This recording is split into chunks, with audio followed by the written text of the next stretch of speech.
Mediatek dabi ba puno po ko bachof na han mamagtada taram na okseri ngasigi video asidi Mediatek Snapdragon amadi Exynos hai ba processor ahum asigi matangda semjaba video ni video asibu miyang tabi ba singna ngasigi video asibu like toksin biramu channel asibu subscribe tawdriba singna su channel asibu subscribe toksin biramu tungda su asigum laba nungai ba video kya yengbina bagi damakta ngasigi video si matang asida hujarage video asibu loy fawbutang miyang tabi ngasigi video asi matang asida hujarage ngasigi video asidi smartphone singda yauriba processor Snapdragon versus Mediatek versus Exynos hairiba processor makal ahum asida karamba processor na hena phagadagi haibagi matangda video sembirakna bagidamag haibirakpadagi semjarakpa video ni video asibu miyeng tabiriba pungmang asu ngasigi video asibu loiba fawbutang miyeng tabiyu hairiba processor ahum asigi marakta ihan hanbada mayamnasu hena khangnariba market ta lead tawlamliba adugumba company asi Snapdragon hariba processor asini 2020 fawbada hariba Snapdragon haiba company asina market ta lead tawlami adubu chatiba 2021 hariba chahi asidagi Mediatek na market ta 33% market share Snapdragon na 29% market share amadi Exynos na 12% market share oiri Haiba chahi asimaktada Mediatek na khwaidigi chawba Prithivida smartphone gi processor manufacture tawba company oikre. Haiba company ahum asimak yamna mak faba smartphone gi damakta processor puthokpa company sing gi manungda amani. Ngasidagi na chahi kharagi mamangda Mediatek haiba company asigi processor singda heating issue ubagi damakta complaint leiramba taragasu ngasidi yamna mak faba improve oiba smartphone processor puthokpa company ama oikre. Haiba company asigi processor singi manungda singthanaba yaba processor khaladang haijarabada Mediatek Dimensity 700 Mediatek Dimensity 1200 haiba processor sing asi yamna mok maming chatpa processor sing ngaktani ahanbada lakhutchariba company asidi Snapdragon haiba company asini haiba company asi America da based tawba company amani company asina puthokniba Snapdragon gi processor khudimak ARM haiba company asidagi architecture loba adugumba company amani haiba company asigi processor singda core da cryo gi core sing sinai amadi 5G modem na singba anoba unique oil feature sing hapsinduna haiba company asi chatkiba chahi khara asida su yamna maming chatpa company sing oiri haiba company asigi processor singda GPU da Reno amadi Qualcomm masamak na saba adugumba GPU sing sinari Malemda leiriba game saba company singnasu hairiba Snapdragon hairiba processor asida yauriba GPU Reno da hena mapung phana chatba yaba game sing yengduna sari hairiba company asimaki processor da ihan hanbo oina 4K 30 fps da video number yabagi facility asisu mobile sing phone sing gidamakta hairiba company asina porakhibani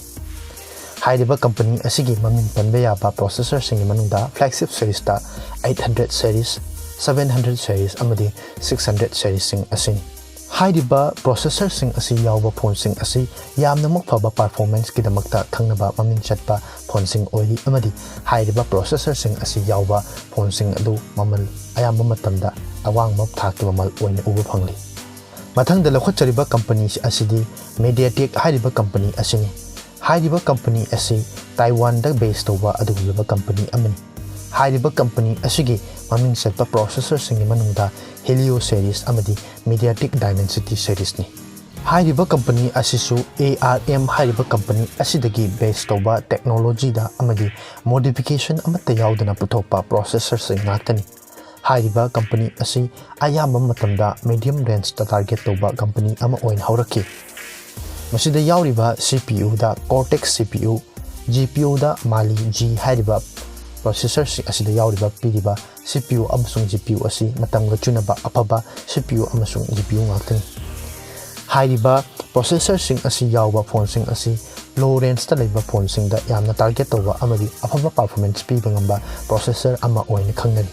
mamang satta company asina puthokhiba Helio series ki processor sing da Google Cam support tawramdaba taragasu hojik nauna puthokliba Dimensity series sing da Google Cam yamna fajana support tawi amadi smooth oina run tawu yari mathangda lakhotchariba company asidi Exynos haiba processor asigi matangdani haiba processor asi Samsung haiba Seoul Korea da based toba company asimakna puthopa processor ngaktani हाइरिबा company असिमक्सिसु ARM हाइरिबा कंपनी असिदगी licence लौरगा technology असि लौबा अदुगुम्बा company अमनि अदुबो हाइरिबा कंपनी असिना चेंजेस तौरबा मस्तुंदा मसामकी मार्गोस हाइरिबा सिस्टम असिदा बेस तौदुना साबा अदुगुम्बा प्रोसेसर ngakhtani Exynos processor हाइरिबा Exynos processor सिंग असिसु यामना मफबा फ्लैगशिप फोन सिंगदा उबा फंगबिगनी हाइरिबा Exynos की प्रोसेसर सिंग असिसु यामना मफबा फोन सिंगी प्रोसेसर सिंगी मनुंगदा अमा ओइना सिंथानरी हाइरिबा प्रोसेसर सिंग असिदसु GPU दा माली अमदी CPU दा Cortex की CPU सिंग अमदी GPU सिंग सिनरी हाइरिबा प्रोसेसर सिंग असिदा यान हानबो ओइना 8K वीडियो रिकॉर्डिंग तौबा याबगी फैसिलिटी उबा फंकी हौजिक की ओइना हाइरिबा Exynos प्रोसेसर सिंग असिदा 5G मॉडेम सिंग हापचनदुना 5G सपोर्ट तौबा प्रोसेसर कया सु पुथोखरे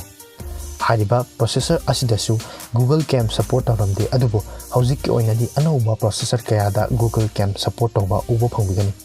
हाइरिबा Exynos प्रोसेसर सिंग असि अयाम्बा मतमदा Samsung की फोन सिंगदा उबा फंगबिगनी अदुबु हाइरिबा प्रोसेसर असि हौजिक फाउबी की ओइना Snapdragon अमदी Mediatek का कंपटीशन तौबदा खरा वाना थोकलिबा प्रोसेसर सिंग मनुंगदा अमनी वीडियो असिगी लोइसलकपदा हाइरिबा प्रोसेसर सिंग असिगी मनुंगदा करम्बा प्रोसेसर ना ख्वाइदगी हेना फबगी हाइबा वहंग असिगी पाखुम हाइजबा तारगदि हाइरिबा प्रोसेसर खुदिमक माबु आर्किटेक्ट तौरिबा नैनोमीटर की बेस मखा पोले अदोमना Exynos की 9 नैनोमीटर दा आर्किटेक्ट तौबा प्रोसेसर अमा लौबगा Snapdragon की 12 नैनोमीटर दा आर्किटेक्ट तौबा प्रोसेसर अमा लौबा मतमदा Exynos प्रोसेसर ना मतम पुंबदा हेनबा फबा हेलकनी लोइनना अदोमना 7 नैनोमीटर दा बेस तौबा Snapdragon प्रोसेसर अमा लौबगा 4 नैनोमीटर दा बेस तौबा Mediatek Dimensity की प्रोसेसर अमा लौबा मतमदा परफॉर्मेंस ता Mediatek Dimensity ना सुंगसोय सोयदना हेलकनी मरम अदुना प्रोसेसर खुदिमकी बेस तौरिबा नैनोमीटर की मखापोना हाइरिबा प्रोसेसर सिंग असिगी परफॉर्मेंस हेनकटली अमदी अफबा प्रोसेसर नि हाइना खनबा याय मसिनी ngasigi Exynos Snapdragon अमदी Mediatek हाइरिबा प्रोसेसर सिंग असिगी मतंगदा समलपना सेमजबा वीडियो असिबु मियेंग ताबिरिबा पुंगनंग असु वीडियो असिबु लाइक तौसनबिरमु चैनल असिबु सब्सक्राइब तौद्रिबो ओरगदी चैनल असिबु सब्सक्राइब तौसनबिरमु तुंगदसु असिगुमलबा नुंगाइरबा वीडियो क्या येंबिनमक्तमक्ता चैनल असिबु सब्सक्राइब तौबा काउबिगनु मसिनी ngasigi Snapdragon Mediatek amadi Exynos हाइरिबा प्रोसेसर सिंग असigi matangda semjaba video asibu miyeng tabiriba singna video asibu like tausinbiramu channel asibu subscribe taudiba singnasu channel asibu subscribe tausinbiramu tungdasu asigumlaba nungairaba video kya yengbinabagidamagta channel asibu subscribe taubiba amadi notification bell da nambiba kaubiganu ngasigi oinadi video asi matang asida loisinjari tungda anoba video amada amuk thengnarasi matam adu fawgidamakta di mayam punamaktige kaina bugya thang nijari